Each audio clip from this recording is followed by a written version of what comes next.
Latvijas tautsēmniecība bija plaukstoša. Mēs ražojam automašīnas, ražojam radioaparātus. Principā mums bija viena no attīstītākām tautsēmniecībām, varētu teikt, arī pasaulē. Arī Ulmaņa laikos mums bija 4. attīstītākā tautsēmniecība. Šobrīd ir vienkārši bēda ielēja. Un visi te kritizē Trumpu, un faktiski Trumps dara pareizi, viņš rūpējās par savu tautsēmniecību.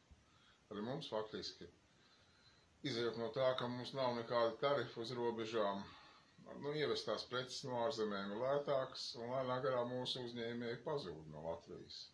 Ne tikai uzņēmēji pazūd no Latvijas, mums ir pazuduši gandrīz vairāk kā 500 000 iedzīvotāju.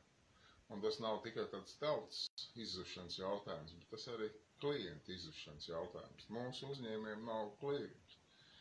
Un tā politika, kas ir daudz gadus, ir turēt mūs tādā Maslow piramīda zemākā līmenī un necelt minimālu algu, faktiski arī tā mūsu pirktspēja tiem dažiem miljoniem 5. daļu no Londonas vai 10. daļu no Londonas cilvēku skaitām ir minimāla. Faktiski mums tā tautsēmniecība ir līdz vērprātam novest. Un kāpēc tas tā ir? Faktiski mums ir atmodas laikā importēta naudas valsts pārvaldes sistēma ar visu to pārējo, kas mums papildus nāk.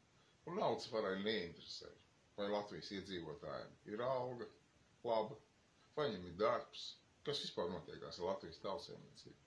Viņu savu ķeksīti ir ielikuši šīs aunbars. Mums gadā maksā ap miljardu aptuveni eiro bankas procentos.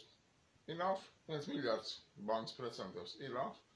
Un kas ar viņiem viņi vēl par to naudu nopērk bez rusiņu zāles, malači, slimi ir, pērk zāles, atbilst mūsu globālās kompānijas.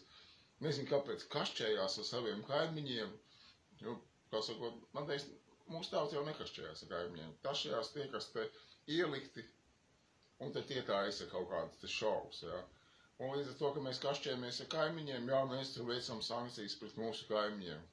Tautsēmniecība iet uz leju no šīm sankcijām. Mēs tik dzīvojam smaidām, un mēs te lamājam it kā naudas varu.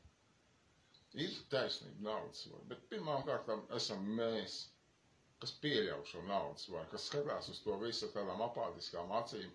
Nu jā, ko te mēs jau neko.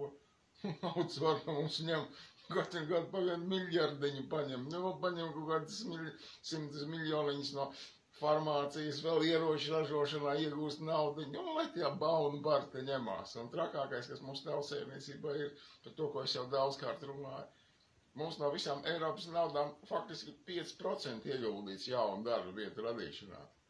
Un lielākoties nauda tiek stumta visādās būvēs, tur visu kaut ko būvēt augšā un tā tālāk, un faktiski tā nav tāda, vēlma attīstīt tautsēmniecību, panāk, ka iedzīvotāji brauc atpakaļ, rodas jaunas darbvietas. Ja. Un lielākā problēma ir tas, ka mums šīs naudas varas pārvaldes sistēma, kurā izpildvara, kurai būtu jārūpējas par valsts labklājību, par tautas labklājību, nav motivēta. Viņi ir motivēti izpildīt to faktiski valsts izsaimniekotāju uzdevumu, un viņi ar to dara. Un Latvija dzimst nabadzībā, faktiski. Mums ir zemākā labklājība Eiropā. Par to mēs tā ik pa brīdi iepīkastamies, bet nebļaujam. Mēs izmirstam, mēs nebļaujam, grimstam, parādus iekšā, valsts izjūt, mēs sēžam apātiski. Mainam kaut ko, darām kaut ko.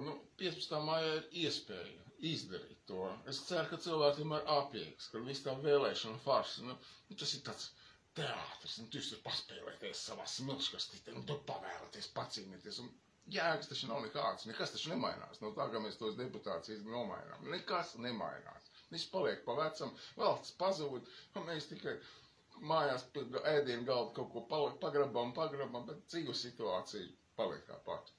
Saņemamies, ieklausamies tādā, ko es saku, cenšamies pamosties 15. maijā, iziet no šīs apātijas, ņemt piemēru no mūsu senčiem, kas mainīja cariskās Krievijas pārvaldes sistēmu, un apņemties, apvienoties un izmainīt, apturēt šo nelietību, kas notiek valstī. Paldies par uzmanību!